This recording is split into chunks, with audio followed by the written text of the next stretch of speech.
በስመ አብ ወወልድ ወመንፈስ ቅዱስ አሐዱ አምላክ። ኅዳር 18 በዚህች ቀን ቅዱሳት ደናግል አጥራስስና ዮና በሰማዕትነት አረፉ። አጥራስስ ግን ጣዖታትን ለሚያመልክ ንጉሥ እንድርያኖስ ልጁ ናት። እርሱም ከሰው ወገን ማንም እንዳያት አዳራሽ ሰርቶ ለብቻዋ አኖራት። እርሷ ግን ስለዚህ ዓለም ኃላፊነት የምታስብ ሆነች። እውነተኛውንና የቀናውን መንገድ ይመራት ዘንድ በቀንና በሌሊት እግዚአብሔርን ትለምነው ነበር። ወደ ፍላጽፍሮን ልጅ ወደ ድንግሊቱ ዮና ላኪ፣ እርሷም የእግዚአብሔርን መንገድ ትመራሻለች የሚላትን ራእይ አየች። ከእንቅልፏም ስትነቃ በልቧ ደስ አላት። ወደ ዮና ድንግልም ላከች። እርሷም ፈጥና መጣች። ለዮናም ሰላምታ ሰጠቻትና ከእግሯ በታች ሰገደችላት። የእግዚአብሔርንም ሃይማኖት ታስተምራትና ትገልጥላት ዘንድ ለመነቻት። ድንግል ዮናም የእግዚአብሔር ልጅ ሰው የሆነበትን ምክንያት እግዚአብሔር አዳምን ከፈጠረበት ጊዜ በመጀመር ልትነግራት ጀመረች። አዳም እንደበደለና ከተድላ ገነት እንደወጣ በኖኅም ዘመን የጥፋት ውሃ መጥቶ ኃጢአተኞችን ሁሉ እንደደመሰሰ የእግዚአብሔርን እየጠበቁ 8 ሰዎች ብቻ እንደቀሩ፣ ከዚህም በኋላ ዳግመኛ ሰዎች በምድር ላይ በበዙ ጊዜ እንደበደሉና ጣዖትን እንዳመለኩ እግዚአብሔርም ለአብርሃም እንደተገለጠለትና መርጦ ወዳጅ እንዳደረገው ከእርሱም ጋር ቃል ኪዳንን እንዳጸና እስራኤልንም ከግብፅ አገር እንዳወጣቸው የሰውንም ወገን ጠላት ሰይጣንን ከማምለክ ለእርሱም ከመገዛት ያድነው ዘንድ የእግዚአብሔር ልጅ መምጣቱንና ከእመቤታችን ከቅድስት ድንግል ማርያም ከሥጋዋ ሥጋ ከነፍሷ ነፍስ ነስቶ ሰው መሆኑን ነቢያት እንደሰበኩ ነገረቻት። ሁለተኛም ስለከበረ ስሙ መከራ በመቀበል ለሚደክሙ ሰማያዊ ሀብት የዘላለም መንግስትን እግዚአብሔር ስለሚሰጣቸው አስረዳቻት። አጥራስስም የዮናን ትምህርቷን ሰምታ እጅግ ደስ አላት። በሕያው እግዚአብሔር ልጅ በጌታችን ኢየሱስ ክርስቶስን ማመነች። እሊህ ደናግልን ሌሊትና ቀን በተጋድሎ ተጠምደው በአንድነት ተቀመጡ። የአጥራስስም አባቷ ይህን አያውቅም። ከሌሊቶችም በአንዲቱ ጌታችን ኢየሱስ ክርስቶስን አዩት። እናቱ እመቤታችን ቅድስት ድንግል ማርያምንም አዩአት። እመቤታችንም ወደ ልጇ እግዚአብሔር እንደ ቁርባን አቀረበቻቸውና እርሱም ባረካቸው። ከዚህም በኋላ ንጉሥ ወደ ጦርነት ሄዶ በተመለሰ ጊዜ ወደ ልጁ አጥራስስ ገብቶ ልጄ ሆይ ወደ መሞሸሪያሽ ከመግባትሽ በፊት ለአምላክ አጵሎን ዕጣንን ታሳርጊ ዘንድ ነይ አላት። አጥራስስ ድንግልም አባቴ ሆይ ነፍስህና ሥጋ በእጁ ውስጥ የሆነ የፈጠረን በሰማይ ያለ አምላክን ትተህ ነፍስ የሌላቸው የረከሱ ጣዖታትን ለምን ታመልካለህ? ብላ መለሰችለት። ንጉሥም እንዲህ ያለ ነገር ከቶ ያልሰማውን ከልጁ አፍ በሰማ ጊዜ አደነቀ። በልጁ ላይ ምን እንደደረሰ ልቧንም ማን እንደለወጠው ጠየቀ። የፍላጽፍሮን ልጅ ድንግል ዮና የልጁን ልብ እንደለወጠች ነገሩት። ንጉሡም በእሳት ያቃጥሏቸው ዘንድ አዘዘ። በወርቅና በብር የተጌጠ የግምጃ ልብሶችን እንደተሸለሙ አወጧቸው። እነርሱ የነገስታት ልጆች ስለሆኑ አላራቆቷቸውም። ታላላቆችና ታናናሾች ሁሉም ሰዎች ስለ እሳቸው እያዘኑና እያለቀሱ ወጡ። ነፍሳቸውንም እንዳያጠፉ ለንጉሥ ይታዘዙ ዘንድ ለመኗቸው። እነርሱ ግን ከበጎ ምክራቸው አልተመለሱም። በዚያንም ጊዜ ጉድጓድ ቆፈሩላቸው፣ በውስጧ እሳትን አነደዱ። ነበልባሉም እጅግ ከፍ ከፍ አለ። ያን ጊዜ አንዷ ከሁለተኛዋ ጋር እጅ ለእጅ ተያይዘው ወደ እሳት ውስጥ ተወረወሩ። ፊታቸውንም ወደ ምስራቅ መልሰው በመቆም ረጅም ጸሎትን ጸለዩ። ከዚህም በኋላ ነፍሳቸውን በእግዚአብሔር እጅ ሰጡ። እሳቱም እንደ ውሃ የቀዘቀዘ ሆነ። ምዕመናንም ስጋቸውን አነሱ። ተጠጋግተውም ልብሳቸውንም ቢሆን ወይም የራሳቸውን ጠጉር እሳት ምንም ሳይነካቸው አገኟቸው። የመከራውም ወራት እስኪፈጸም በታላቅ ክብር ባማረ ቦታ አኖሯቸው። ከዚህም በኋላ ቤተ ክርስቲያን ሰርተውላቸው ስጋቸውን በውስጧ አኖሩ። ከእርሳቸውም ታላላቅ የሆኑ ድንቆች ተአምራት ተገለጡ።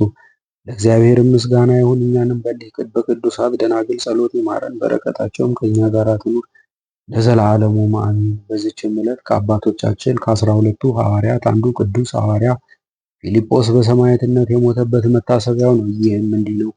ዕጣው ወደ አፍራቅያና ወደ አውራጃዋ ሁሉ በወጣ ጊዜ ክብር ይግባውና በጌታችን ኢየሱስ ክርስቶስም በውስጧ ሰበከ። ልቡናንም የሚያስደነግጥ ድንቆች ታምራቶችንም አደረገ። ክብር ይግባውና በጌታችን ኢየሱስ ክርስቶስ አመኑ። እግዚአብሔርንም ወደ ማወቅ ከመለሳቸው በኋላ ወደ ሌሎች ብዙ አገሮች ወጣ። እያስተማረ ሰዎችን ወደ ሃይማኖት ሲጠራ ኖረ። ከዚህም በኋላ ወደ ሌላ አገር ሄዶ የከበረ ወንጌልን ሰበከላቸው።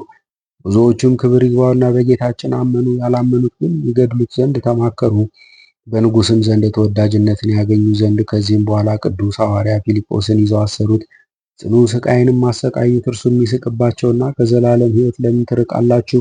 የነፍሳችሁንስ ድህነት ለምን አታስቡም? ይላቸው ነበር። እነርሱ ግን ብዙ ካሰቃዩት በኋላ ዘቅዝቀው ሰቀሉት። ነፍሱንም በእግዚአብሔር እጅ ሰጠ።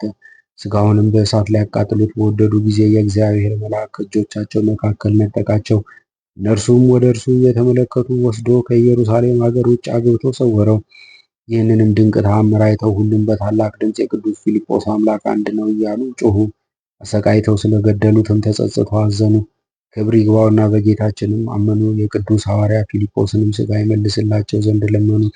ሰውን የሚወድ ቸር ይቅር ባይ ጌታችን ልመናቸውን ተቀብሎ የሐዋርያ ፊልጶስን ሥጋ መለሰላቸውና እጅግ ደስ አላቸው።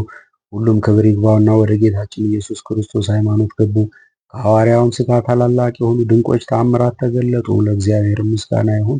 እኛንም በአባታችን ሐዋርያ ፊልጶስ ጸሎት ይማረን፣ በረከቱም ከእኛ ጋር ትኑር ለዘላለሙ አሜን።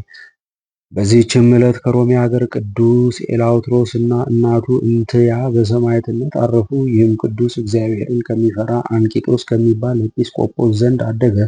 17 ዓመትም በሆነው ጊዜ ዲቁና ተሾመ። ደግሞ በ18 ዓመቱ ቅስና ተሾመ። ከዚህም በኋላ በ20 ዓመቱ አላሪቆስ ለሚባል አገር ጵጵስና ተሾመ።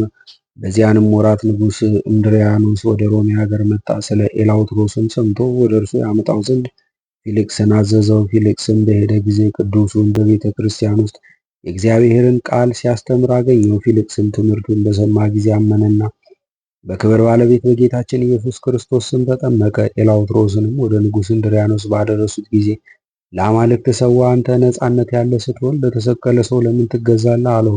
ኤላውትሮስም ነጻነትማ ሰማይና ምድርን በፈጠረ በጌታ ኢየሱስ ክርስቶስ መስቀል ነው። ንጉሡም መንኮራኩር ካለው የእሳት ማንደጃ ውስጥ ጨምረው እንዲያቃጥሉት አዘዘ። በጨመሩትም ጊዜ እሳቱ ጠፋ፣ መንኮራኩሩም ተቆራረጠ። ንጉሡም አይቶ አደነቀ። የሚያደርገውንም አጥቶ ከወህኒ ቤት ጨመረው። ርግብም ከገነት መብለድን አምጥታለት በልቶ ጠገበ።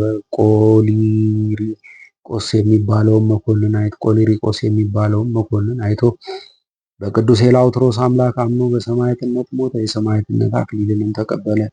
ከዚህም በኋላ ፈረሶችን አምጥተው በሰረገላ ላይ እንዲጠምዷቸው ቅዱስ ኤላውትሮስንም ከሰረገላው በታች አስረው ሕዋሳቱ እስኪሰነጣጠቅ ፈረሶችን እንዲያስሮጣቸው እንድሪያኖስ አዘዘ። በዚያንም ጊዜ የእግዚአብሔር መልአክ ወረደ፣ ከማሰሪያውም ፈቶ ወደ ከፍተኛ ተራራ ወሰደው።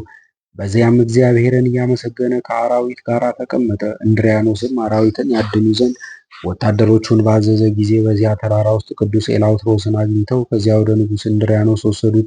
ንጉሡም ለአንበሳ እንዲሰጥ አዘዘ። አንበሶቹም የፊቱን ላብ ጠራረጉለትና እግሮቹን ሳሙ። ከዚህም በኋላ ተመልሰው ከአረማውያን 150 ሰው ገደሉ። እንድሪያኖስም አይቶ ቁጣን ተመላ። 2 ወታደሮችን ከእንቲያ እናቱ ጋር በጦር እንዲወጉት አዘዘ።